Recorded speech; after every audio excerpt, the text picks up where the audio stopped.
Slovenska policija in Agencija za varnost v prometu sta pričeli s, citiram, nenapovedanim nadzorom avtošol, ki bo trajal vse do februarja prihodnje leto. Ni lih nenapovedan, če so lih povedali, pa vemo, dokdaj bo trajal. Za poostren nadzor so se slovenski policisti odločili, ker naj bi v avtošolah prišlo do kršitev na enem zelo slovenskem področju. Občasno imamo primere tudi, ko učitelj vožnje poučuje pri tem, da je užival alkoholne pijače. In tudi primeri, ko recimo kandidat pred nastopom vožnje uživa alkoholne pijače. Dobro, da kandidat vozi pod vplivom alkohola, to moramo razumeti, ne? Ja, pred izpitom pač rabimo enega kratkega za pogum. Pri tem je povsem normalno, da je pod vplivom tudi inštruktor, ne? Živimo v Sloveniji in tle skrajno nevljudno, da greš na pier, pa ne povabiš sopotnika. Ker bodo policisti v prihajajočih mesecih izvajali poostren nadzor z alkotesti, so nekatere avtošole na svoj program že uvrstile dvourni tečaj z naslovom Kako prelisičiti alkotest. Na avtošole pa ne bodo prižali samo policija in Agencija za varnost v prometu, pač pa tudi finančna uprava, saj naj bi do kršitev prihajali tudi na področju sive ekonomije.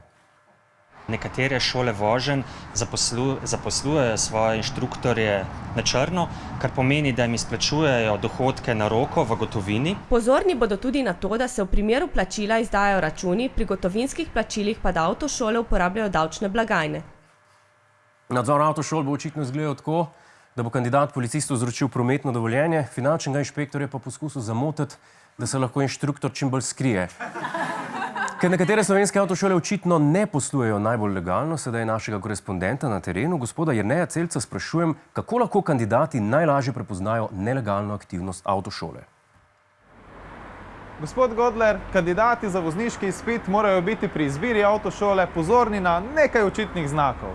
Sumljivo je recimo, če ima avto na sebi znak avtošola, nima pa registrskih tablic. Zelo sumljivo je tudi, če inštruktorju učno uro plačaš v gotovini. Cena pa je natanko 22% nižja kot pri konkurenci. Še največji znak, da s to avtošolo nekaj ne štima, pa je, če se z inštruktorjem ustavite na benzinski črpalki in vas prosi, da natankate kurilno olje. Toliko iz moje strani. Hvala lepa gospodu Celcu za koristne nasvete. Jih bom definitivno upošteval, ko mi spet vzamejo vozniško. Hej, to je naš YouTube kanal, klikni na ta gumb in se naroči, da boš na tekočem. Polajkaj pa nas tudi na Facebooku in na Twitterju, pa na ulici, pa na kakšnem javnem WC-ju.